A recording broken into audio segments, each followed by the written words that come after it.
Dear viewers, آج کے دن کی مناسبت سے ایک بار پھر آپ کی خدمت میں حاضر ہوں۔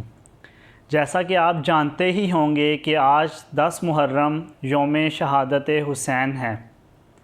آج سے 1400 سال پہلے حسین نے باطل کے سامنے نہ جھکنے کی جو روایت اور بنیاد رکھی تھی، اور جس کی پاداش میں امام عالی مقام کو اور ان کے شیر خوار بچوں سمیت بے دردی سے شہید کر دیا گیا تھا۔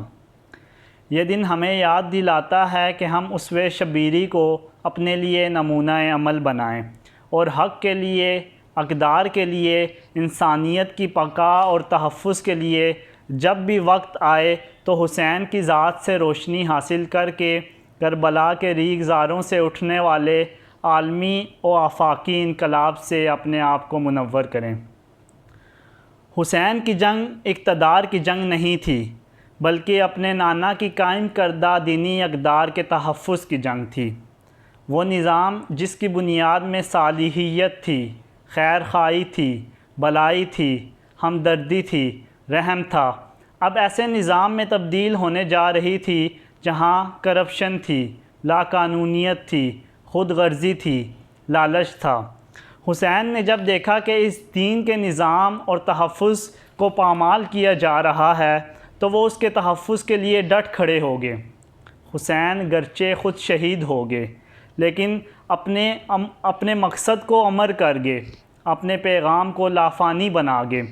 حسین نے اپنے اور خاندان کی شہادت اور مقدس خون سے ایک ایسی لکیر کھینچ دی ہے جس کے ایک طرف نبی اور خلفائے راشدین حضرت سیدنا صدیق اکبر رضی اللہ عنہم، حضرت سیدنا عمر فاروق رضی اللہ عنہم، حضرت سیدنا عثمان غنی اور مولا علی کھڑے ہیں، اور ایک طرف یزید و فرعون کھڑے ہیں۔ اور اب آخر میں احمد فراز کے الفاظ میں امام کو خراج عقیدت پیش کرنا چاہوں گا۔ احمد فراز کہتے ہیں: حسین اے میرے سر بریدہ، بدن دریدہ، صدا تیرا نام برگزیدہ، میں کربلا کے لہو لہو دشت میں تجھے، دشمنوں کے نرغے میں تیغ در دست دیکھتا ہوں۔ میں دیکھتا ہوں کہ تیرے سارے رفیق، سب ہم نوا، سبھی جاں فروش، اپنے سروں کی فصلیں کٹا چکے ہیں، گلاب سے جسم میں اپنے خون میں نہا چکے ہیں، ہوائے جان کاہ کے بگولے، چراغ سے تابناک چہرے بجھا چکے ہیں، مسافران راہ وفا لٹا چکے ہیں، اور اب فقط تو زمیں کے اس شفق کدے میں ستارہ صبح کی طرح روشنی کا پرچم لیے کھڑا ہے۔